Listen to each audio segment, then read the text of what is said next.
New Horizons Bluegrass Band's 8th annual concert recital, and we always have to add the disclaimer of recital because the word concert kind of makes choirs kind of nervous. But anyway, we have another great lineup this year to showcase what everyone's been spending their musical time on since we kicked off the season last October, whether in terms of lots of hours out in the woodshed or with the groups they play with. And without exception, just like in years past, everyone has grown musically and has become more comfortable performing in front of an audience. And there's been other kinds of breakthroughs as well, such as playing solos for the first time or singing for the first time. Now, if you've come to see us play in previous years, and I think most of you have, you know that we kind of play fast and loose with the definition of bluegrass music here.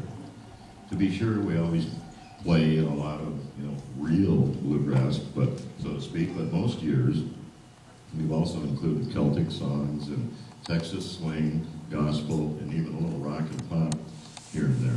Matter of fact, the suggestion was just floated that next year we do a total 50s rock program. So, yes.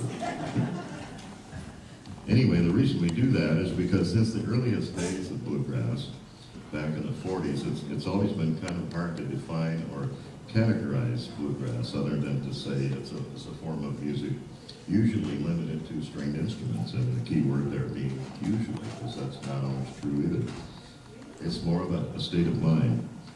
I can't think of any other form of music actually that has borrowed as heavily from other genres as bluegrass has, including from the whole spectrum of folk music and from blues and jazz to the point that we now have subsets referred to as such things as new grass, progressive grass, and a genre that's almost in a class by itself called dog music, and courtesy of David Frisman.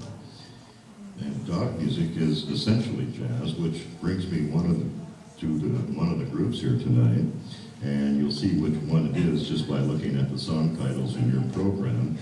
That'll be playing a whole set of jazz standards. And we do it because we can.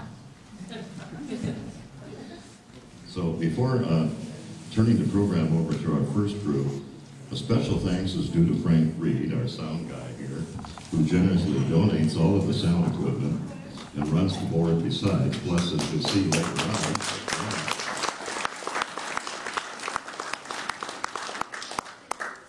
Frank is also a member of one of the groups tonight. And another special thanks is also due to Terry Jordan, our bass player. Terry is playing bass for all of the groups tonight, including the Joe.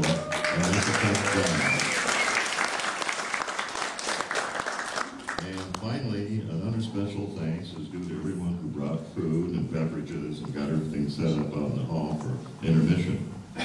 The school has a rule, however, about not bringing food and drinks into this room, so just please eat, drink, and be merry out there in the hall.